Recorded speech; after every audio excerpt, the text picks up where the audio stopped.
अगर मान लो मैं शादी कर भी लेती तो वही लड़ाई झगड़े होते, आके बटे पीटदा, सास डांट मारती। मैं उस चीज से बहुत ज्यादा दूर हूँ, मेरे को वो जीवन बिल्कुल भी पसंद नहीं है। मेरे को ये जीवन बहुत अच्छा लगता है।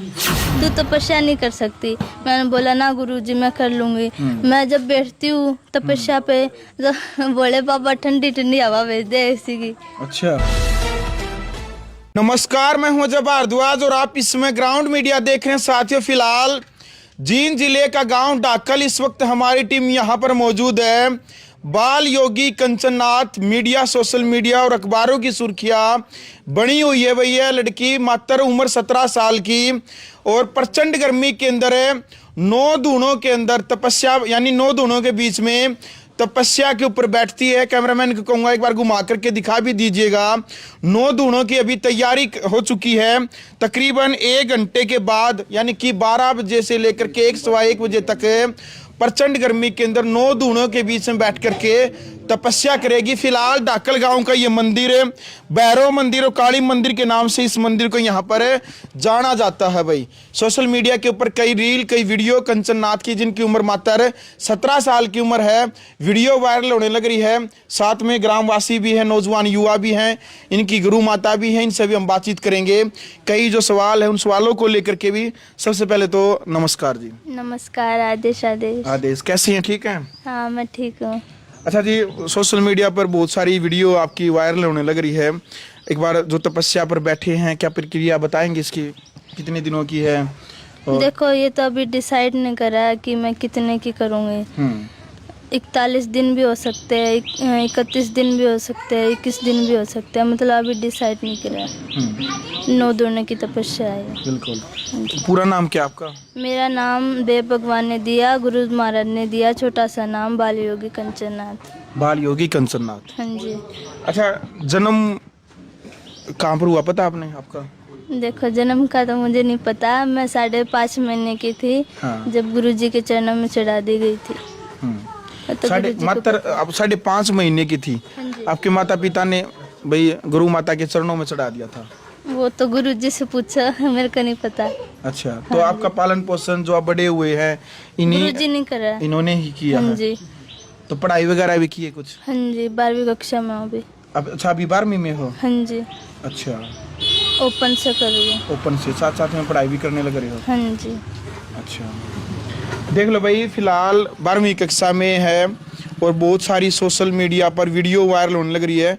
बहुत सारे लोगों का ये सवाल भी था कि भाई 17 साल की उम्र में जो बेटी है, जो साध्वी है, भाई इन्होंने पढ़ाई करनी चाहिए। भाई साधु संगत में, अभी आप साधु संगत में है, भगवा माण आपने धारण कर रखा है, तो कैसा महसूस कर रहे हैं आप इस संगत के अंदर, साधु संगत में? देखो मुझे इस जीवन में आके बहुत खुशी हुई है और मेरे को बहुत अच्छा लगता है इस जीवन में आके तपस्या करना और भी काम करना।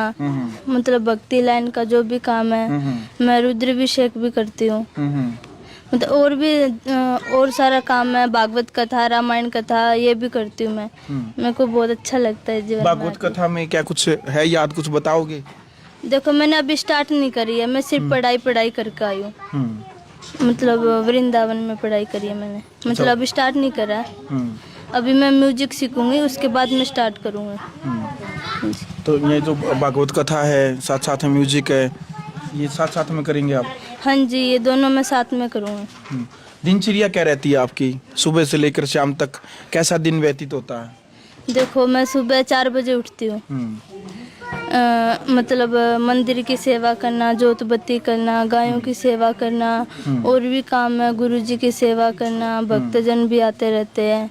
और फिर शाम को ये गायों का शुरू हो जाता है काम, जोत बत्ती करना, भोजन भी करना, आरती, तो सब काम करती हूँ मैं। गाय की सेवा वगैरह, कार्य वगैरह, वीडियो देखी थी मैंने, गोबर तक कहते क्या आपने? हाँ, मैं गायों का गोबर भी खुद पाती हूँ, दूध भी निकालूं, सारा काम मैं खुद करूँ। गायों को पानी पिलाना, नीराचारी करना, गोबर पाथना, दूध भी काटूं, सारे काम कर लो? हाँ जी। गाड़ी भी चलाऊं? अच्छा, गाड़ी भी चलानी आती है आपको? हाँ जी। बाइक वगैरह, गाड़ी वगैरह? ना बाइक तो को नहीं आती मैंने चलानी। अच्छा, ना बाइक को नहीं आती। गाड़ी किसने सिखा दी आपको? गाड़ी वैसे ही डेरे में खुद ही सीख ली थी। आपने आप ही? हाँ 10 दिन में गाड़ी सीख। चलाने में कोई आपका गुरु नहीं है? मतलब है, गुरुजी बता देते हैं, बाबा जी है, बाबा जी गाड़ी चलाते हैं, बाबा जी ने सिखाई मेरे को गाड़ी चलाना। अच्छा। हाँ वैसे कभी, हाँ बताओ। 10 दिन में सीख गई थी मैं। 10 दिन में? हाँ जी। अभी दिल्ली, जयपुर, हरिद्वार सब लेके चले गई। अब खुद ही चला के लेके जाते हो? हाँ जी। प्रॉपर आ गई आपने? हाँ जी। तो पढ़ाई, जैसे आप अभी +2 करने लग रहे हैं, तो आपका कोई सपना भी अभी पढ़ाई के क्षेत्र में आगे पढ़ाई करनी या कुछ बड़े लेवल को नौकरी करना, कोई ऐसा है मन में? देखो नौकरी तो हम नहीं करते। तो पढ़ाई का उद्देश्य क्या है जो आप पढ़ाई करने लग रहे देखो मैं आगे PhD करूंगी, कथावाचक बनूंगी मैं। वैसे तो हूँ कथावाचक, हाँ। पर मैंने अभी मतलब शुरुआत नहीं करी उस चीज की। मैं शुरुआत करूंगी, क्यों मेरे को अभी संगीत सीखना है। ठीक तो है। संगीत भी अगर मैं खुद करूंगी ना तो मतलब अच्छे से हो जाएगा। इसलिए मैं मतलब अभी स्टार्ट नहीं करी है। संस्कृत में संस्कृत PhD। में PhD करनी है आपने? हाँ जी। पढ़ाई में कैसे हो आप? पढ़ाई में तो गुरुजी से पूछा। संस्कृत में बहुत अच्छी है, पूरे के पूरे नंबर लेके आती है। ये उसको संस्कृत का ही मेन मकसद है हमारा। हाँ। तो संस्कृत में पूरे के पूरे नंबर लेके आती है। कई बार तो 100 में से 100 नंबर भी आते हैं, नहीं 100 में से 95 से कम कभी संस्कृत में नहीं लेके आई। संस्कृत बहुत अच्छी है इसकी। तो संस्कृत बहुत अच्छी करती है, पढ़ाई में अच्छी है। यूं नहीं है, जो चीज के लिए जो लगन कर लेती है वो चीज करके दिखाती है। हठ योग की भी है इसके अंदर है। हाँ होना चाहिए, लेकिन कहते साधु में हठ योग नहीं होना चाहिए। नहीं, हठ योग होगा जब तो तब कर पाएगा। सकारात्मक सोच के साथ होना चाहिए। हाँ जी, सकारात्मक सोच के साथ तो हठ योग भी होना चाहिए। हठ योग के बिना तपस्या नहीं होगी। तपस्या नहीं होगी। हाँ तो हठ अच्छा योग। माता जी, जब ये मात्र 5-5.5 महीने की बताने लग रही है कि इनके माता पिता ने आपके चरणों में इनको चढ़ा दिया था, कहाँ पर आप बैठते थे, कहाँ से शुरुआत की थी, बताएंगे एक बार? देखो हम यानी ये मेरे पास कोई भगत आते थे, उन्होंने बताया भी ऐसे ऐसे एक बच्ची है। तो मैंने कहा भी ऐसे है, कोई पालने वाला नहीं है तो मेरे को दे दो वो बच्ची, उसका पालन पोषण मैं एक अपनी बेटी बना के करूँगी। तो वो मेरे को दे गए थे, तो मैंने इसका पालन पोषण किया। तब तक मैंने कोई नहीं ये सोचा ही नहीं था भी इसको मैं साधु बढ़ाऊंगी या और ऐसी मेरी कोई सोच नहीं थी। तो इसको क्यों पहले 2री-3री क्लास तक तो मेरे पास रखा, जब तो ज़्यादा छोटी थी। फिर मैंने इसको हॉस्टल में पढ़ाई शुरू करवा दी। अच्छा, हॉस्टल से पढ़ाई की इन्होंने? हाँ, 5वीं तक हॉस्टल में रखा, फिर 6ठी क्लास में इसको गुरुकुल में भेज दिया। फिर इसकी यानी गुरुकुल में पढ़ाई कराई। वो कौन सी जगह था गुरुकुल? तो राजस्थान में उदयपुर सिटी। उदयपुर से? अच्छा, वो चरखी दादरी। चरखी दादरी गुरुकुल से। चरखी दादरी में गुरुकुल से पढ़ाई करवाई। इसकी 10वीं वहाँ से ही करवाई है। उसके बाद इसकी यानी रेगुलर यूँ तो चल रही है, स्कूल एडमिशन से ही कर रही है। +2 भी करने लग रही है अभी, +2 में हुई है अब की बार, तो पढ़ाई कर रही है। फिर एक बार 10वीं करने के बाद 1 साल ये ऋषिकेश चली गई थी। ये संस्कृत वाला सारा कुछ इसका अभ्यास करवाना था, रुद्री वगैरह पंडिताई वाला जैसे मंदिर में जो काम होता है वो करना था, तो वो भी करवाया। फिर इसकी वृंदावन में पढ़ाई भी करवाई 1 साल कथा के लिए, वो भी करवाई है। तो अभी करने लग रही है। मेरी यही सोच है कि इसको जितना ये चाहेगी उतना, और फोन फान से बिल्कुल दूर है, फोन वगैरह कुछ नहीं रखती। साइलेंट कर ले बात फोन को, आप जो बजने लग रहा है। बिल्कुल भाई, फिलहाल देखो जो जानकारी है कंचन नाथ जी के बारे में, बहुत सारे जो सवाल आप सबके जो आए थे भी, कंचन नाथ जी फिलहाल सोशल मीडिया और मीडिया के ऊपर जो वायरल होने लग रही है। तो इससे पहले जो डाकल गांव है, यहाँ पर मंदिर में आए हैं, तपस्या शुरू हो चुकी है। इससे पहले कहाँ बैठते थे, कहाँ की क्या प्रक्रिया थी, यहाँ पर कैसे आना हुआ? यहाँ देखो, मैं सबसे पहले ही कई सालों से डाकल गांव से जुड़ी हुई हूँ। तो यहाँ पहले भी 2020 में मेरी दूसरी चेली ने तपस्या करी थी। हाँ। साइलेंट भी कर। तो जब भी यानी करी थी, तो यहाँ डाकल नगरी का भाव बहुत अच्छा है, चेतन नगरी है, तो हमें यहाँ अच्छा लगता है। तो अब की बार जैसे मैंने दूसरी चेलियों को तपस्या पे बिठाई, तो ये भी मेरे को कहने लगी, गुरुजी मुझे भी तपस्या करनी है। मैंने कहा अभी तू छोटी है, अभी रहने दे, मत कर तपस्या, बहुत साल पड़े हैं तेरे तो अभी तप करने के। कहती नहीं मेरे को करनी, आप औरों की करवा रहे हो, मेरे क्यों नहीं करवा रहे कह। तो इसने धक्का कर लिया, तो एकदम से ही हमारा प्लान बना भी चलो फिर करवाते हैं। तो फिर यहाँ गांव वालों ने भी कहा गुरुजी यहाँ कर लो तपस्या, तो यहाँ करवा दो। क्यों, इस गांव का भाव का कितना भाव भी है और सहयोग कैसा है? सहयोग भी बहुत अच्छा कर रहे हैं, बहुत अच्छा सहयोग है इस गांव का। तो इस करके फिर यहाँ तपस्या शुरू करवा दी। इसी यानी इस नगरी से पुराना लगाव है मेरा। बिल्कुल। देखो भाई, जो कंचन नाथ जी की जो गुरुजी हैं बताने लग रही है भाई, डाकल गांव से पुराना लगाव है और डाकल गांव के जो नौजवान युवा भी हैं, बड़े बुजुर्ग हैं, माता बहनें हैं, सभी यहाँ पर बैठे भी हैं और साथ साथ में तैयारी हैं जो 9 दूनों की। इस प्रचंड गर्मी के अंदर थोड़ी ही देर में वो तमाम तस्वीरें भी हम आपको दिखाएंगे जहाँ पर इस प्रचंड गर्मी के अंदर कंचन नाथ जी जो है बाल योगी और इनके बीच में बैठेगी। अच्छा कंचन जी, कभी मन में मतलब 17 साल की आपकी उम्र होगी, कभी मन में ये भी आता है कि भाई ये साधु संन्यास की जो ज़िंदगी है, कभी मन में आया ख्याल कि भाई ये ज़िंदगी नहीं, कुछ अलग ज़िंदगी जीनी थी, कभी मन उतरा है? मेरे मन में कभी ऐसा ख्याल नहीं आया कि मेरे को ये जीवन बहुत अच्छा लगता है। जो गृहस्थी जीवन है उसमें ज़्यादा लड़ाई झगड़े, अच्छा, हाँ जी, उस चीज़ से मैं बहुत दूर रहना चाहती हूँ। नहीं मतलब वीडियो देखी थी मैंने आपकी, भाई शादी इसलिए नहीं करती भाई कि उसमें लड़ाई झगड़े ज्यादा होते हैं। बटे हुआ क्यों शादी से डर क्यों लगता? देखो भाई, अगर मान लो मैं शादी कर भी लेती तो वही लड़ाई झगड़े होते, आके बटे पीटदा, सास डांट मारती। मैं उस चीज से बहुत ज्यादा दूर हूँ। मेरे को वो जीवन बिल्कुल भी पसंद नहीं है। मेरे को ये जीवन बहुत अच्छा लगता है। लेकिन सुना है कि भाई जो साधु संत सन्यासी जो जीवन है, इससे कहीं कठोर जो जीवन है वो गृहस्थी जीवन होता है। प्रत्येक पति थोड़ा ना पिटाई करे है पत्नी की, प्रत्येक सास थोड़ी ना पिटाई करे है। देखो ये बात तो है, गृहस्थी जीवन के अंदर प्रेम भी हुआ है, सास बहू के अंदर प्रेम भी तो हुआ है, वो तो होता है। देखो मेरे को ये जीवन बिल्कुल भी पसंद नहीं है, क्यों मैं बचपन से इसी लाइन में रही हूँ। उस लाइन में मेरा मतलब ध्यान ही नहीं गया है। मैं बचपन से इसी लाइन में रही हूँ। अब गृहस्थी जीवन और जो सन्यासी जीवन है, इन दोनों में कठिन किसको मानते हैं, चुनौती भरा? जो कठिन तो गृहस्थी जीवन भी है, बहुत ज्यादा है। अच्छा, हाँ जी। आपको कई लोग कहते हैं भाई सन्यासी जीवन में करना क्या है, अकेला ही अपना जीवन यापन करना, सन्यासी लोग तो भाई ऐसे ही जी लेंगे। लेकिन गृहस्थी जीवन में पता चलता है ना, बच्चों का पालन पोषण, सास ससुर की सेवा, अपनी पत्नी का, अपने पति पत्नी अपने आपस में ख्याल रखना, कि दूसरे का, रिश्तेदारों का ख्याल रखना, ये तो है। ये देखो गृहस्थी तो कई लोग कहते हैं भाई जो सन्यासी वो लोग बनते हैं जो जिम्मेदारियों से भागते हैं। नहीं और ज्यादा बड़ी जिम्मेवारी है, क्योंकि गृहस्थियों को तो सिर्फ एक अपने परिवार से मतलब है, उसी की जिम्मेवारी है। और साधु सन्यासी के अंदर अगर कोई जिम्मेवार है तो पूरे समाज की जिम्मेदारी है। किसी की कोई समस्या है, किसी की कुछ है, तो वो हर किसी की सोच रखता है भी मेरा भगत वो दुखी है, उसके लिए ये करना है, वो करना है। तो यानी जिम्मेदारी तो वैसे साधु की उससे भी ज्यादा है, गृहस्थी जीवन से भी ज्यादा अगर समझे तो। और फिर रही बाल बच्चों की बात, तो बाल बच्चे गृहस्थियों ने तो चल पैदा करके बना रखे हैं। अरे हमारे ऐसे हैं तो बाल बच्चे तो हमारे भी है, हमारी सारी पब्लिक की बच्चे हैं भाई, तो जिम्मेवारी तो हमारी भी है, ऐसी बात तो नहीं है। और फिर डेरे की जिम्मेवारी सबसे बड़ी होती है, जो पूरे गांव का डेरा और उसके जिम्मेवारी संभालना, वो भी तो सबसे बड़ी बात है। वो कौन सी आसान है ना? बिल्कुल। फिर गृहस्थी तो जब चाहेगा जब उठ जाएगा। 5 बजे का जी करे 5 बजे उठ गया, 6 बजे का जी करे 6 बजे के, 8 बजे भी उठ जाए। माने तो भाई 4 बजे बिस्तर छोड़ने पड़ेंगे। जिन्हें बालक बच्चे पढ़ने हैं, उन्हें 4 बजे उठना पड़ा है। भाई उनका पता नहीं, फिर हमारे को तो है ना, गुरुओं ने ये शिक्षा दी है भी 4 बजे उठ के अपना स्नान ध्यान करके पूजा पाठ आरती पूजन, जब पब्लिक आना स्टार्ट करे उससे पहले मंदिर का कार्य तैयार होना चाहिए। अपने काम से हम फारिग होने चाहिए।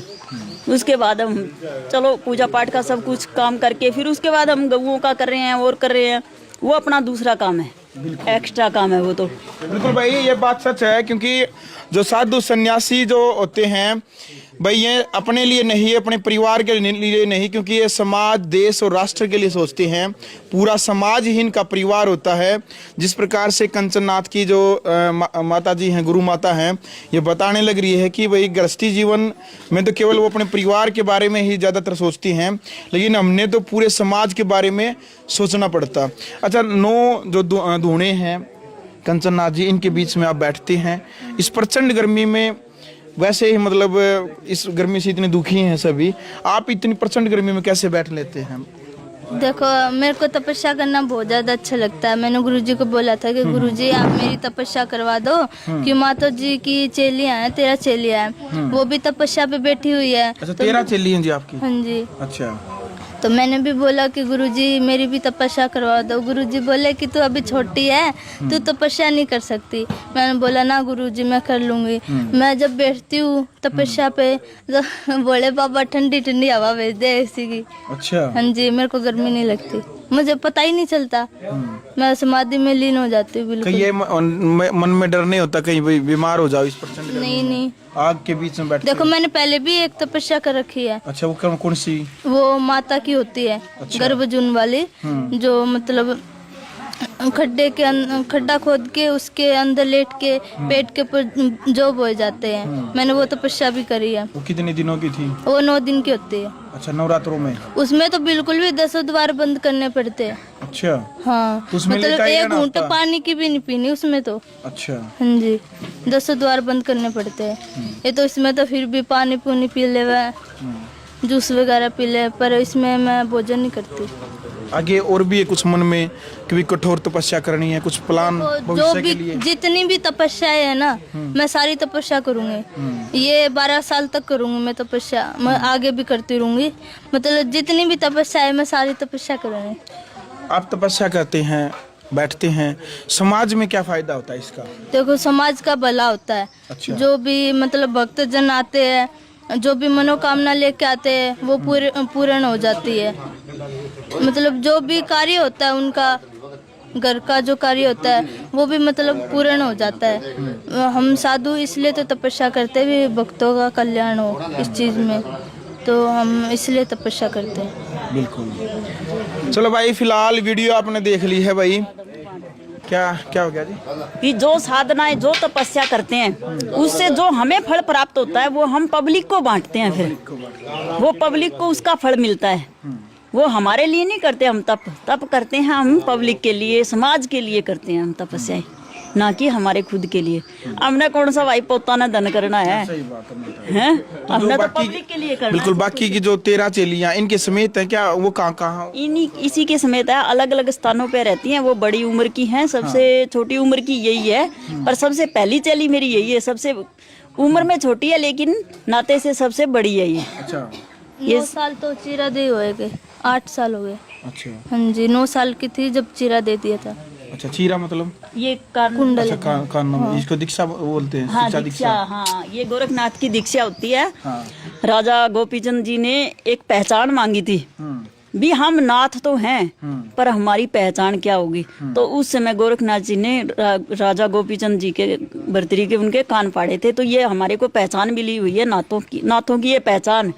एक यूं कहते पक्की मोर। पक्की मोर है यार। हाँ, नाथांगिया पक्की मोर है। हाँ, तो या मोर लगे हमारे जदी जाके असली नाथ माने जावे। बिना कान पाड़े उड़े तो जी करया उड़े, कदे घरे बढ़ गए चाहे उतार गए भाणे ने। तो यो बाणा तो सिर्फ पब्लिक को दिखाने के लिए है ना, मेन मोर तो यही है। कानपुर। हाँ, कान तो आम आदमी पाड़ ले यार, फिर गाल है फिर जी। नहीं, आम आदमी नहीं, ये गुरु ही पाड़ता है। ये गुरु दीक्षा ही होती है, गुरु ही इसको चीरा देता है और गुरु ही। हाँ, ये चलो भाई, फिलहाल वीडियो आपने देख ली भाई, इससे नेक्स्ट एक वीडियो और लेकर के आएंगे हम। और फिलहाल मर्यादित भाषा में क्रिया की प्रतिक्रिया आप जरूर रखें।